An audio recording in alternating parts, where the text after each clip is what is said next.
are still having no luck catching me. Will you catch your Yorkshire Ripper? Yes.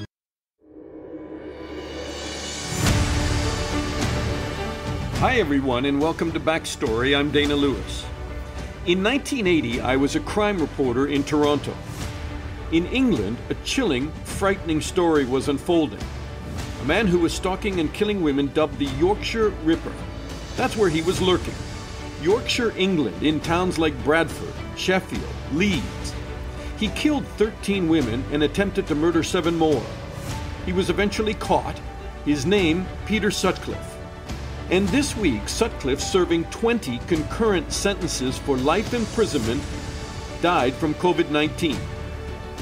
In 1980, I told my boss, his name was Robert Holliday, let me go and cover the murders. I paid my airfare and hotels and told the news director, if you like the story I bring back, just pay my airfare. And that's what happened. On my vacation time, this is the story I did way back then. In the end, the story I prepared for a national radio show called Sunday Sunday aired, just as Peter Sutcliffe was caught and his terrible murder spree came to an end. I got my story and $600 for the air ticket. I was only 20. This is what I sounded like, and that's the way it was. Hell of a crime story.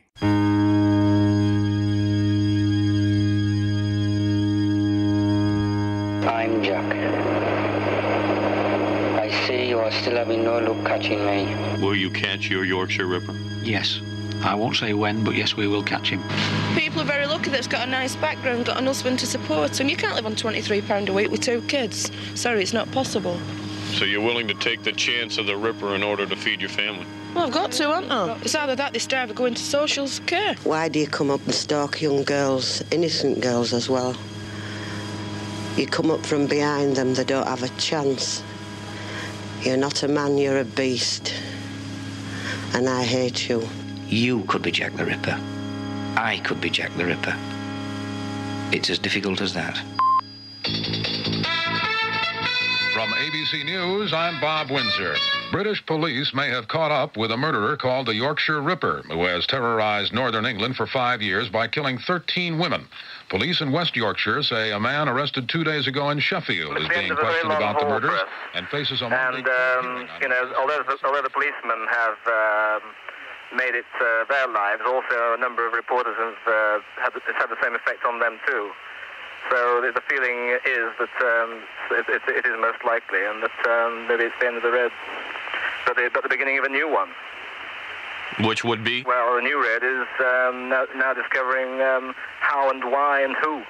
West Yorkshire police think they know who. They have charged 35-year-old truck driver Peter Sutcliffe with murder number 13.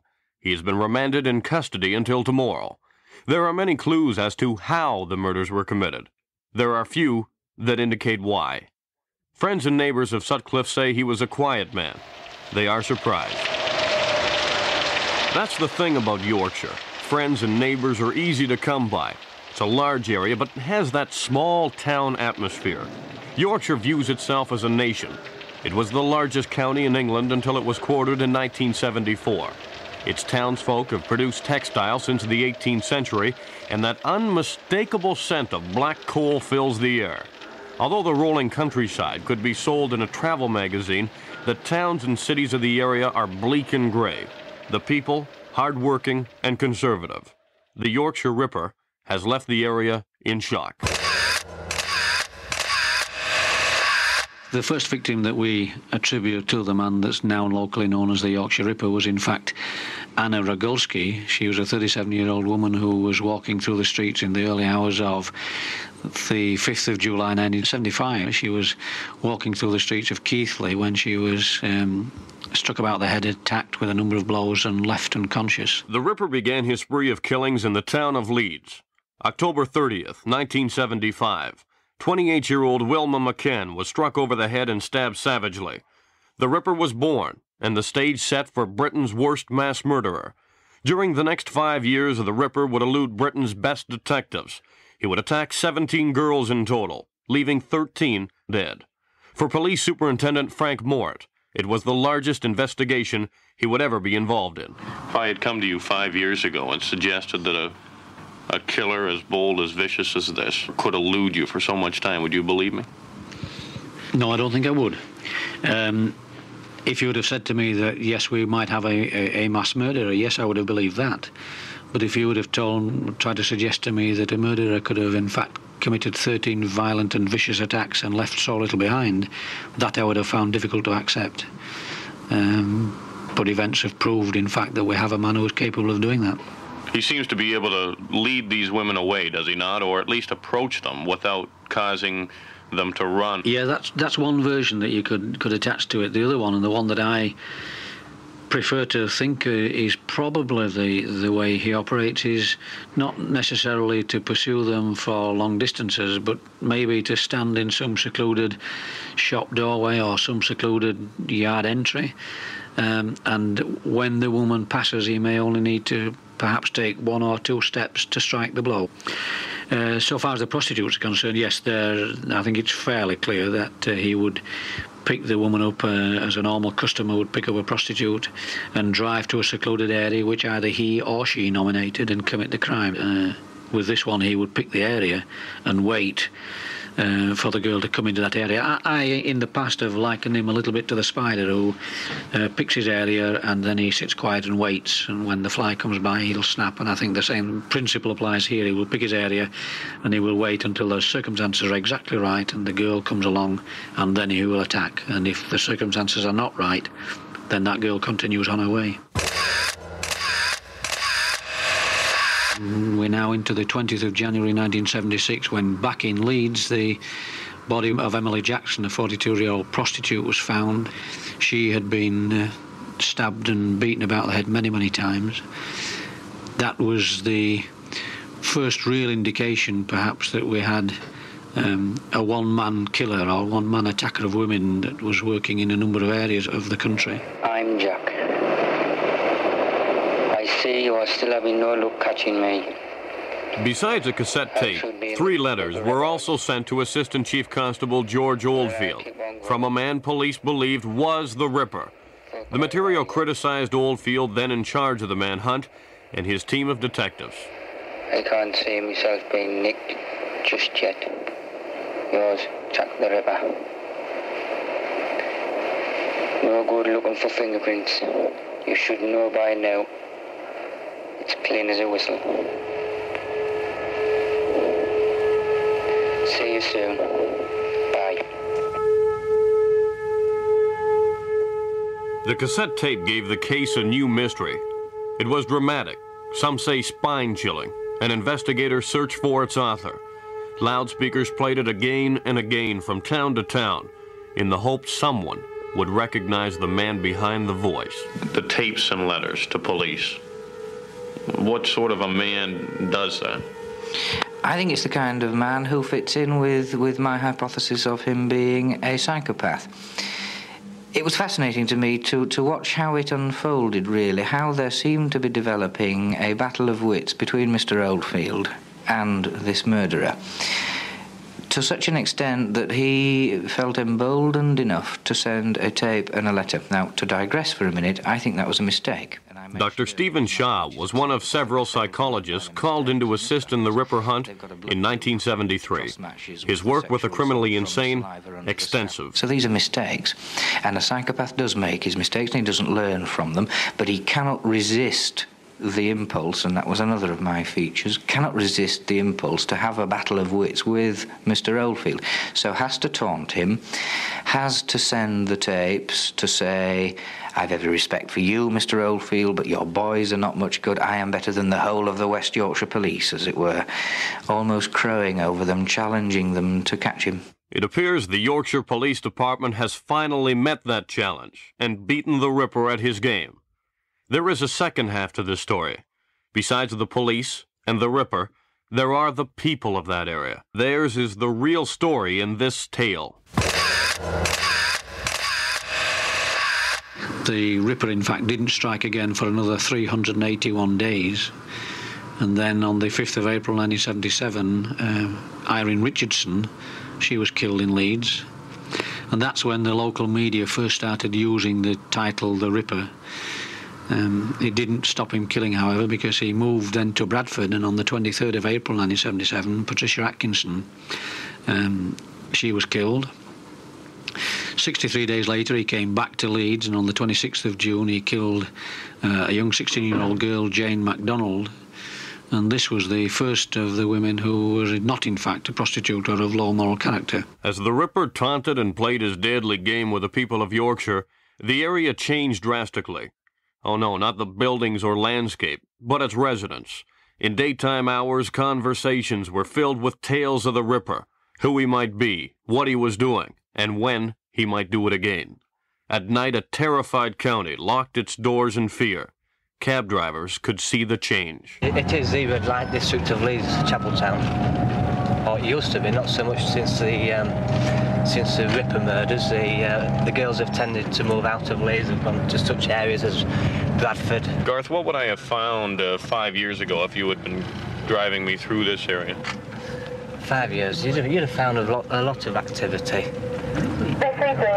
Basically, you would have seen the girls on the street corners. Plenty of cars driving around the streets looking for the girls. Basically, just plenty of activity, which you don't see now. It's just practically deserted. Since I've been taxiing, I've made a good living out of it, but now I'm just barely making a living. It's just so quiet in Leeds. It's really quiet. The red light areas were so quiet, it took me 4 days to find any prostitutes with the courage to work the area. When I did find them, it was under a street lamp in a broken-down section of the Ripper's hometown of Bradford. There the girls worked in pairs or not at all. No good. It's gone. Finished. What's happened? There's no clients anymore. It's dead. Just pure police. Just a lot of police. Are they giving you a hard time? Not really. They're just everywhere all the time. So a lot of the guys not coming around? That's it. And there's no business? No. Don't you get a little scared, though? Yeah, but I don't work alone. I work with her. 2 girls. Whoever gets a client, you know, if they don't want 2, the other one still goes. Most girls now work away, out of town. Where have they gone? London. Big towns, Norwich, London, Scotland, Ireland even. Because of the Ripper, they were... Yeah. Not just because they were afraid, but because there's no money here anymore. Well, why don't the customers come up, though? Is it because the police are giving them a hard time? The police, do spot checks a lot. And it's very embarrassing when they've got family at home and police aren't discreet about it. They just go and knock on door and say in front of the wife they've been up in red light area, they've been seen. It's like, it used to be a spot check, and every car that come up here, it got checked out thoroughly. And to do that, they used to go to clients' homes, even the works, and see the manager even say it in front of the wives. So naturally, they can't afford that sort of scandal. So they've just stopped coming through that as well. As you can see for yourself, it's dead. It is quiet, and it's like this every night now, eh? It is, yeah. It has been like this for the past few weeks. The main thing is, if you're a prostitute, wherever you go, there's police. It's because there's no money here, and what's use of getting locked up for nothing? That's why they're going away. They're still getting locked up same way, but at least they're earning the money. Well, how do you girls feel about the police? They're all right. They're all right. See, are you mad at them for doing it? No. Well, they try to save our necks. Like, they're doing their job, and also they try to protect us. Only for police on a red light area, it rip abuse all the time. That's why I think that's the reason he's turned to straight people. Because he knows now not to come up, because he's got to get spot checks or whatever, and somebody's got to say there's too many police now. So he's turning to straight people to do them in. Do you think about the Ripper when you're standing out here at night? It's always there. It's always there. Because we know lots of the people have been killed. Not only have people been killed in your community, not only are girls really scared to go out on the streets at night, but when a girl, a prostitute that you know well, just not someone you work with, a friend of yours, it happens to her, doesn't that make you want to quit? Well, it does, yeah, but you can't quit. How can you quit? Look at it this way, right? All us is one-parent families. She's 2 kids, I've 2, she's got 3, yeah? We don't have no fella behind us, nobody to support us. We've got us rent, us food, us clothing. You get all £23 off Social Security a week. How can you live? You can't live. So you're willing to take the risk? Eat. Well, you have to do. It's not a matter of willing to take it. It's a matter of living.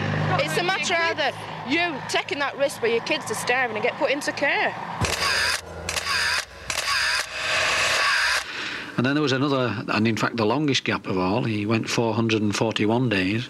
before he moved back to Leeds. And the latest victim, Jacqueline Hill, she was killed on the evening of the 17th of November 1980. And again, she was beaten about the head and stabbed. From the Bradford red light district to a Leeds pub, the feeling was the same. No one could escape the grip of the Ripper.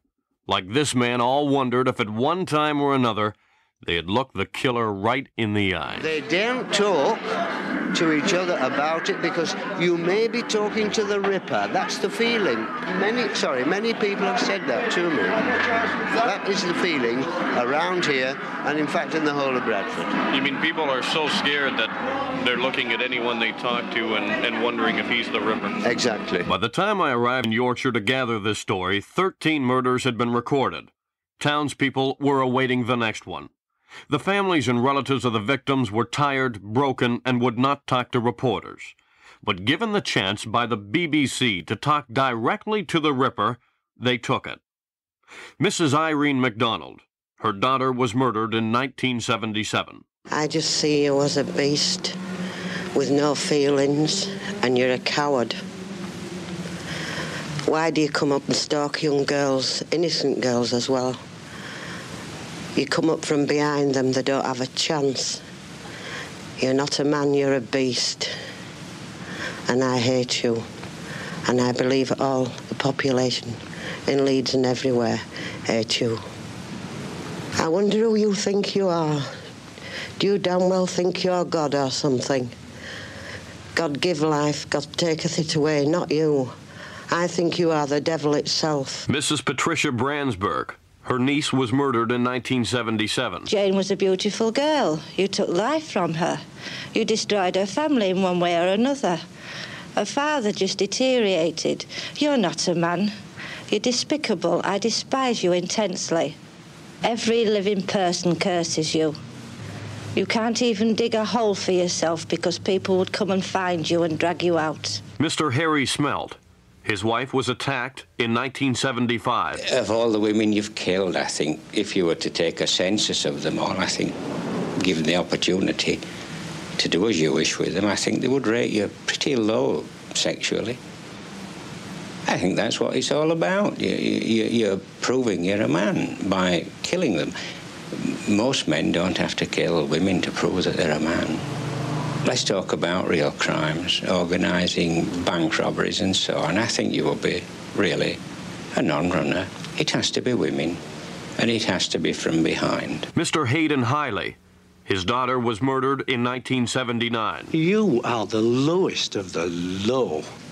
You did mention, I believe it was in your tape to the police, that you wanted to be mentioned in the Guinness Book of Records. I'll go along with that. You should be classed as the biggest coward the world has ever known. Put that in the Guinness Book of Records. Mrs. Beryl Leach. Her daughter, murdered in 1979. If I were you, I'd look over your shoulder. You hit them from behind. You're a coward. 222, go ahead. The number is Tango Uniform Mike 983 Romeo. Yes, 222, there's no trace stolen on this vehicle. It's a green Opel. Well, I think there are probably three ways that the murder could be brought to justice.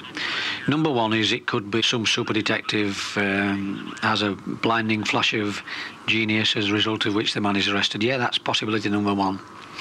Possibility number two is that the grind, the day-to-day slog, will bring results because of the painstaking, tedious, very involved and very detailed inquiries.